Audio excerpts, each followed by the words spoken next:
Everyone, this is Shikha Srivastava from mathematics farm. आज हम लोग क्या पढ़ेंगे? आज हम लोग class 7 chapter 10 that is algebraic expressions में एक्सरसाइज 10.1 का क्वेश्चन नंबर 6 सॉल्व करेंगे। Question is state whether a given pair of terms is of like और अनलाइक टर्म्स। क्वेश्चन कह रहा है कि आपको बताना है कि ये जो गिवन पेयर ऑफ टर्म्स हैं ये लाइक टर्म्स हैं या फिर अनलाइक टर्म्स हैं। अब क्या होते हैं like terms and unlike terms? तो ऐसे टर्म्स जिनके पास सेम अलजेब्रिक फैक्टर्स होते हैं उसको हम लोग लाइक टर्म्स बोलते हैं, और ऐसे टर्म्स जिनके पास सेम अलजेब्रिक फैक्टर्स नहीं होते हैं उसको हम लोग अनलाइक टर्म्स बोलते हैं। फॉर एग्जाम्पल यहाँ पे मैं दो टर्म्स लिख रही हूं। First term is 7x² y and second term is -8xyz। यहाँ पे मैंने दो टर्म्स लिखे हैं, आपको बताना है कि ये लाइक टर्म्स है या फिर अनलाइक टर्म्स है। तो देखते हैं इसके फैक्टर्स क्या क्या हैं। इसके फैक्टर्स है 7, x, x का स्क्वायर है ना, तो x, y, ठीक है, ये तो हो गए इसके फैक्टर्स। अब इसके फैक्टर्स क्या क्या है? -8, x, y, z, ठीक है।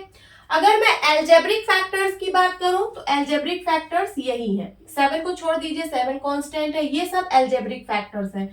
इसमें एल्जेब्रिक फैक्टर्स है x एंड y, और इसमें एल्जेब्रिक फैक्टर्स है x, y एंड z।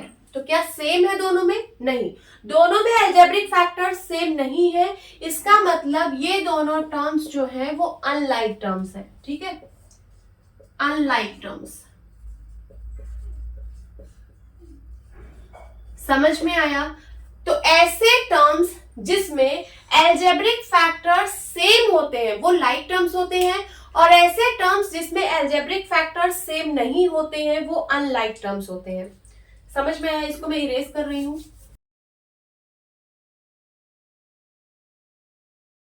तो चलिए सॉल्व करते हैं। फर्स्ट में देखिए पेयर ऑफ टर्म्स गिवन है, पहला टर्म है 1 और दूसरा टर्म है 100।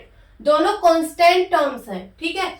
यहाँ पे भी कोई अलजेब्रिक फैक्टर नहीं है और यहाँ पे भी कोई अलजेब्रिक फैक्टर नहीं है। दोनों में अलजेब्रिक फैक्टर नहीं है, इसका मतलब ये लाइक टर्म्स है। यहाँ पे लिख दीजिए लाइक टर्म्स। नाउ सेकेंड में पेयर ऑफ टर्म्स गिवन है, पहला टर्म है -7x और दूसरा टर्म है 5/2x। अब हम देखेंगे कि क्या दोनों टर्म्स में एल्जेब्रिक फैक्टर सेम है। देखिए यहाँ पे एल्जेब्रिक फैक्टर x है और यहाँ पे भी एल्जेब्रिक फैक्टर x है। एल्जेब्रिक फैक्टर सेम है, सो ये लाइक टर्म्स है, like terms. Okay, now third में पेयर ऑफ टर्म्स गिवन है, पहला टर्म है -29x और दूसरा टर्म है -29y।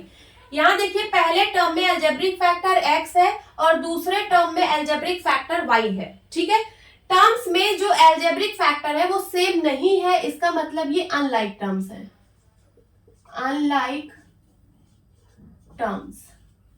नाउ फोर्थ में पेयर ऑफ टर्म्स गिवन है, फर्स्ट टर्म है 14xy और दूसरा टर्म है 42yx। एल्जेब्रिक फैक्टर्स देखते हैं। पहले वाले टर्म में एल्जेब्रिक फैक्टर्स है x, y, और दूसरे वाले टर्म में भी एल्जेब्रिक फैक्टर्स x और y है, ठीक है। दोनों टर्म्स में एल्जेब्रिक फैक्टर्स सेम है, सो ये दोनों लाइक टर्म्स है। नाउ फिफ्थ में पेयर ऑफ टर्म्स गिवन है, फर्स्ट टर्म है 4m² एंड सेकेंड टर्म है 4mp²। अब एल्जेब्रिक फैक्टर्स देखते हैं। फर्स्ट टर्म में एल्जेब्रिक फैक्टर्स हैं m, p, m² है ना, सो m, p, और सेकेंड टर्म में एल्जेब्रिक फैक्टर्स हैं m, p। तो क्या दोनों में सेम है? नहीं, सेम नहीं है। यहाँ पे 2 बार m है और यहाँ पे 2 बार p है, सेम नहीं है, so these are unlike terms. Now sixth में फर्स्ट टर्म है 12xz और सेकेंड टर्म है 12x²z², ठीक है। फर्स्ट टर्म में एल्जेब्रिक फैक्टर्स है x एंड z, और सेकेंड टर्म में एल्जेब्रिक फैक्टर्स है x, z। क्या दोनों टर्म्स में सेम है? नहीं, यहाँ पे सिर्फ एक ही बार x है, यहाँ 2 बार x है। यहाँ पे सिर्फ एक ही बार z है और यहाँ पे 2 z है, ठीक है, तो बिल्कुल सेम नहीं है, so these are unlike terms, unlike terms. Please note down. Hope friends आपकी क्लास अच्छी लगी होगी। मिलती हूँ अपनी नेक्स्ट वीडियो में, तब तक के लिए बाय बाय, टेक केयर।